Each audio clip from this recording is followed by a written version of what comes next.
Bonsoir chers amis du Ciel Bleu Astrologie, voici quelques mots en partage pour cette nouvelle lune de 2024. Alors, ces mots viennent appuyer ce que j'ai pu dire lors de mon podcast précédent où je parle notamment des grands changements majeurs et celui principal de l'entrée de Pluton en Verseau. Dans mon précédent podcast, je vous invite à vous y référer. Euh, Maintenant, pour commencer l'année, bien sûr que nous savons qu'il y a des événements importants dans le ciel astrologique qui se mettent en place, qui commencent à se mettre en place, et la nouvelle lune est le premier mouvement, si j'ose dire, qui va colorer, teinter l'année et annoncer la couleur. Alors, qu'est-ce qu'on peut retenir de cette apparition et de ce mouvement céleste? Cette nouvelle lune, vous le savez, elle rejoint le soleil dans le 20e degré du signe du Capricorne, donc dans le dernier décan. Elle est au sommet, donc dans le 10e signe du zodiaque, dans un signe froid, dans un signe de terre, et dans un signe qui est gouverné par Saturne.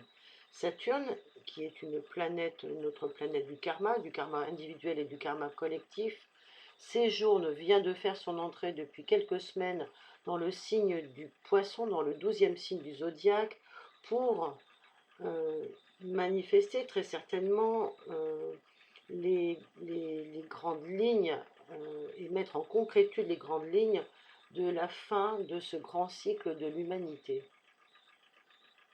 On peut dire que cette configuration, déjà cette première information, nous donne à penser que ce qui a été fait jusqu'à présent est érigé et mis en hauteur, c'est-à-dire en aspérité des plus saillantes pour le monde entier, viendra aux yeux de la conscience et à la lumière de la conscience pour montrer justement tout le côté, je dirais, absurde de la situation. Et pourquoi je dis le côté absurde de la situation?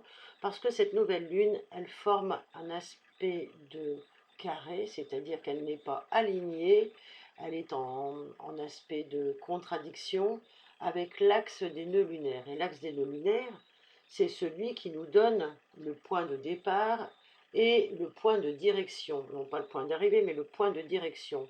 D'où nous venons, vers où nous devons aller. Et cela sur un plan individuel comme sur un plan collectif. C'est le drive, c'est le phare dans la nuit qui nous dit, bah, tiens, là maintenant, c'est dans cette direction qu'il faut aller et qu'il faut travailler. Donc cette lune, qui est donc dans le 10e signe du zodiaque, elle est gouvernée par Saturne, mais elle représente aussi l'inconscient. Alors est-ce qu'on ne pourrait pas dire ici, puisqu'elle est dans son signe d'exil, hein, son domicile étant en Cancer, dans le signe d'en face, que c'est un appel pour nous montrer que toute la sensibilité qui est à la fois absente actuellement, mais qui était nécessaire pour qu'on évite d'en arriver là, pour bâtir un monde correct, un monde viable, eh bien cette sensibilité qui nous fait cruellement défaut, c'est celle que l'on va devoir aller chercher dans le périple du mouvement des énergies, et notamment dès ce premier mois de l'année, dès le mois de janvier, pour pouvoir assouplir la structure qui nous est imposée. C'est comme ça que je le conçois, et je dirais que cet excès de dureté qui nous incombe dans toutes les parties du monde où les gens souffrent, eh bien, il y a en face une structure trop molle qui s'est installée parce que les personnes ne se sont pas suffisamment, comment dirais-je, incarnées, ne se sont pas suffisamment responsabilisées pour comprendre quelles étaient leur part d'humanité à préserver.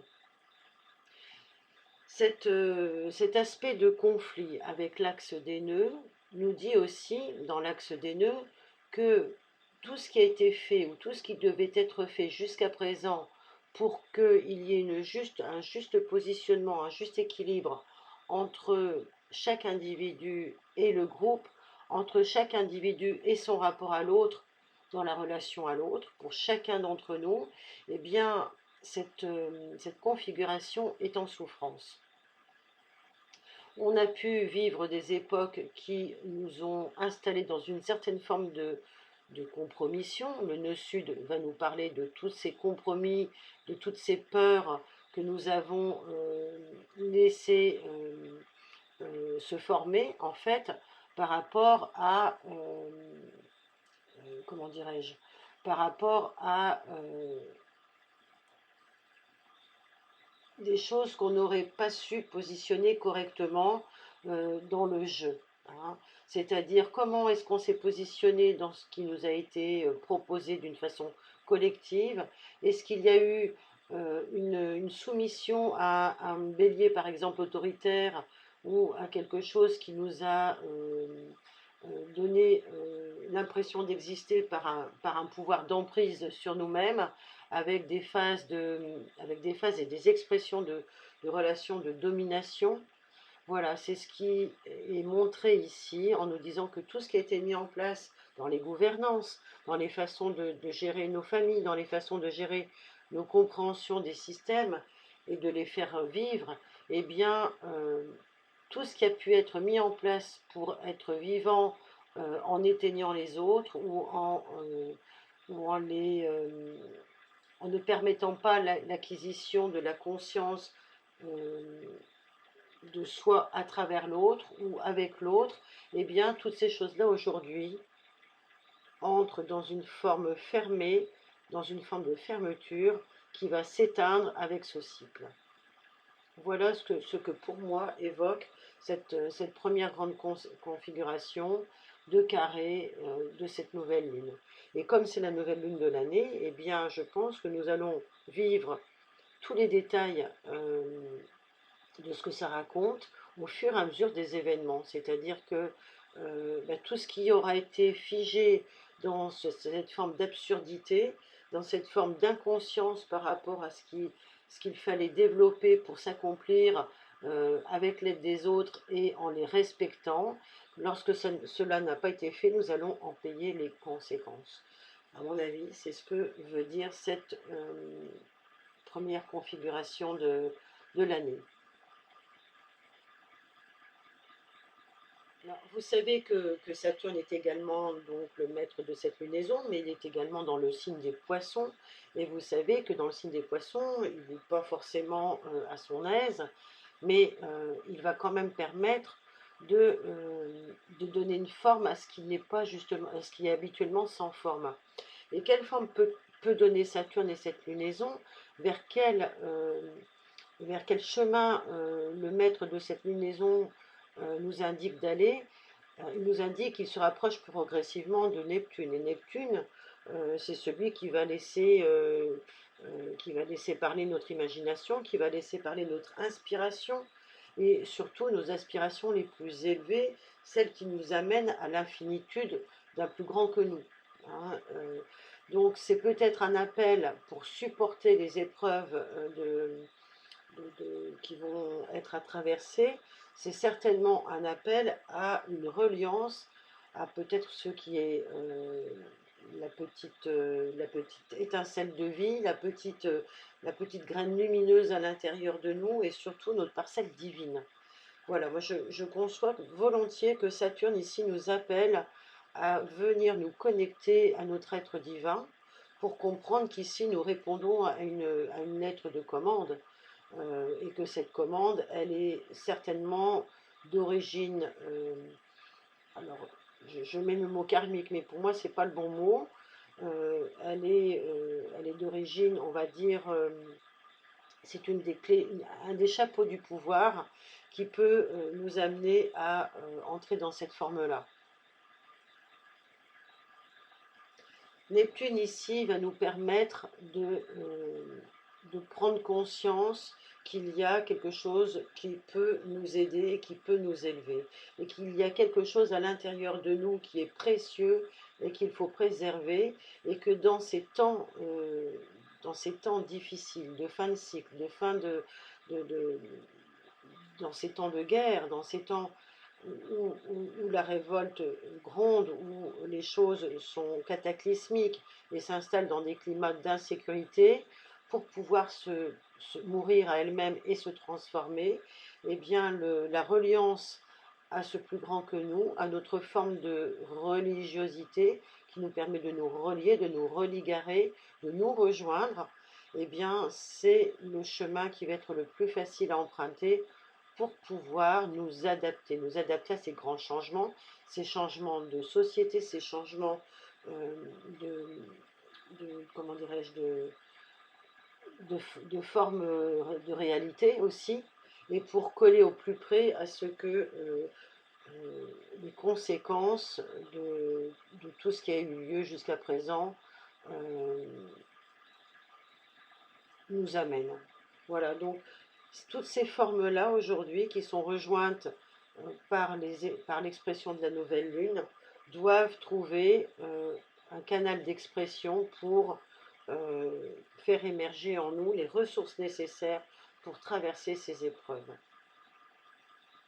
Nous avons d'ailleurs d'autres points très positifs durant cette lunaison. Ce sont tous les aspects de renouveau autorisé qui sont formés par les actions que nous allons mener. En effet, Mars qui est aussi en signe du Capricorne, lui, il est exalté dans le signe du Capricorne. Donc c'est ce qui nous indique que les actions que nous allons mener pour atteindre des buts élevés et pour agir en prenant la responsabilité de nos actes, sachant que Mercure est juste derrière et l'action est réfléchie, eh bien, et que d'ailleurs dans cette chaîne planétaire, c'est Vénus qui, en Sagittaire, montre l'idéal le plus élevé pour soutenir et sous-tendre des actions je dirais, de conquête, euh, des actions de réponse à faire vivre et à montrer des élans de, de, de gouvernance, des élans de choses qui peuvent aller plus haut, vers des buts plus élevés, des buts politiques avec un grand P. Voilà, il est question ici de se battre pour des idées telles qu'on veut les accepter aujourd'hui, et surtout pour éviter euh, d'avoir à répondre à des niveaux très bas qu'on pouvait avoir jusqu'à présent. Aujourd'hui, on dit très franchement ce que l'on veut au plus haut niveau, et on attaque directement au plus haut niveau. C'est une action offensive. On n'a plus envie de rester dans les premiers tiroirs, on va monter directement au créneau. Voilà ce que nous appelle, ce que nous évoque cette nouvelle lunaison, à mon sens, avec ces configurations et cette chaîne planétaire.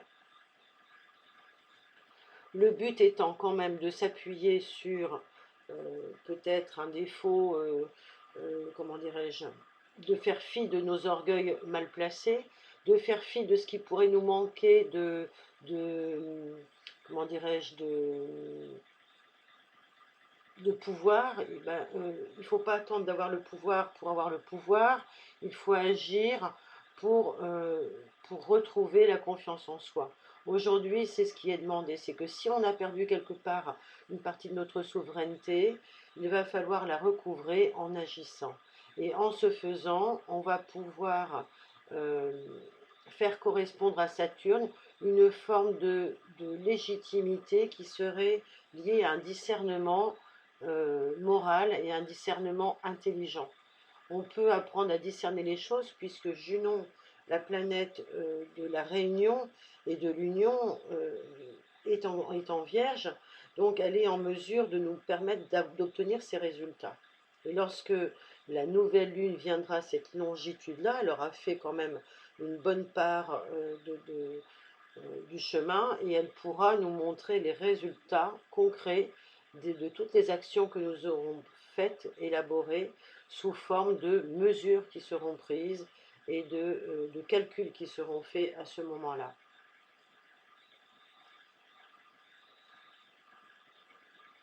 Il est question ici, de toute façon, de ne plus laisser passer les choses, de montrer ce qui peut être contenu et ce qui peut être, ce qui ne sera plus accepté, et de faire la différence tout au fil du temps qui passe par rapport à ça. Il est question de montrer que cette déliquescence de tout ce qui nous environne, de tout ce qui nous insupporte, est bien réellement visible maintenant parce qu'il faut que les choses changent.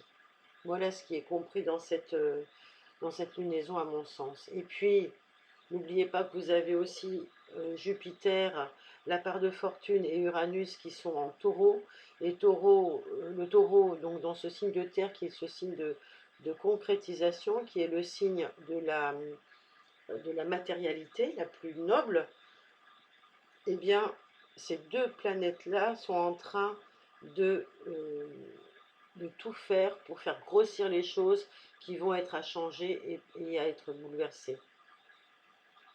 Donc là, il y a un aspect, un facteur chance aussi, un facteur d'opportunité qui vont faire que de toute façon, les choses, avec nous ou sans nous, elles se feront parce qu'elles sont prêtes, parce que l'horloge cosmique est bien calée et bien installée pour que les choses se fassent. Donc, dans cette année 2024, on peut savoir que avec la modalité cardinale de cet axe des nœuds qui est bousculé, avec cette croix cardinale, si j'ose dire, nous sommes dans un axe dynamique, viril,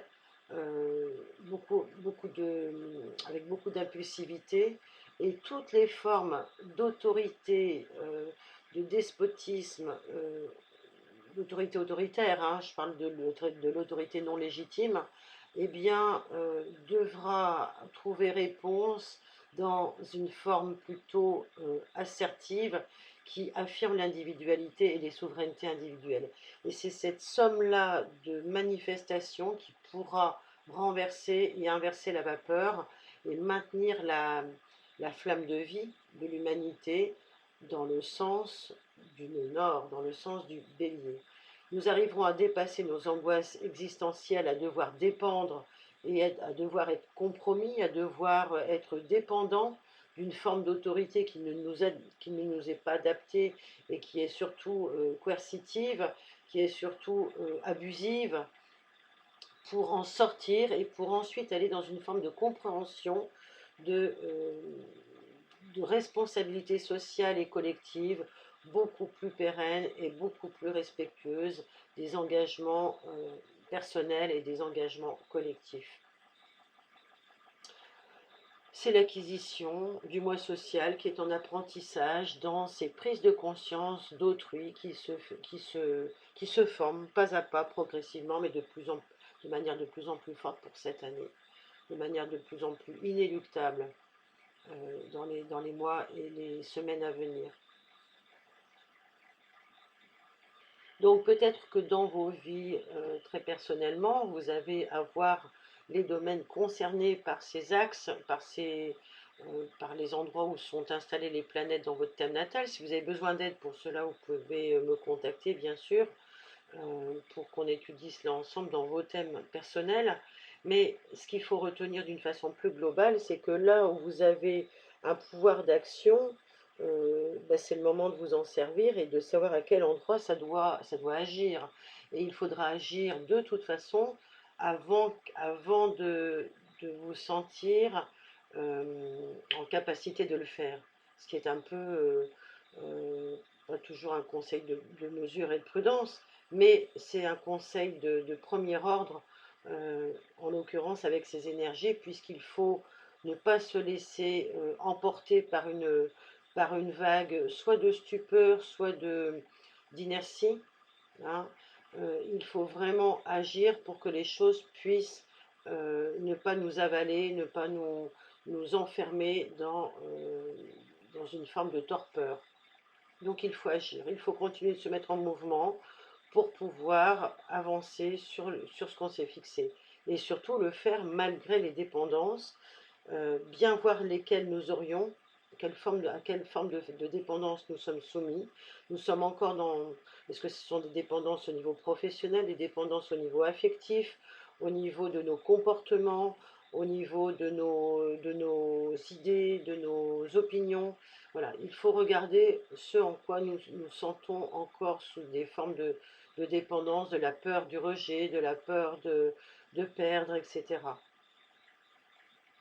Ça sera important de voir cela dans nos vies pour pouvoir se dire, bah, cette année, de toute façon, c'est ce qu'il va falloir que je transforme.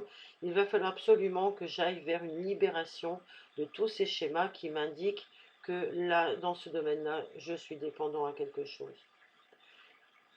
Voilà pour moi les conseils que je donnerai, les éclairages que je pourrais donner sur cette lunaison.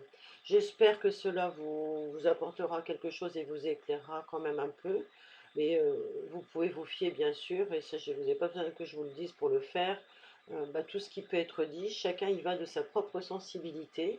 Après, c'est à vous de voir où se trouve la vôtre et comment vous placez vos curseurs personnels sur le clavier astrologique. Voilà, je vous souhaite encore une fois une bonne année 2024. Je vous présente encore tous mes voeux, le meilleur que vous souhaitez pour vous, pour le monde, et que pour cette planète Terre, nous puissions encore installer euh, de belles choses et de longs jours heureux. Voilà, à très bientôt.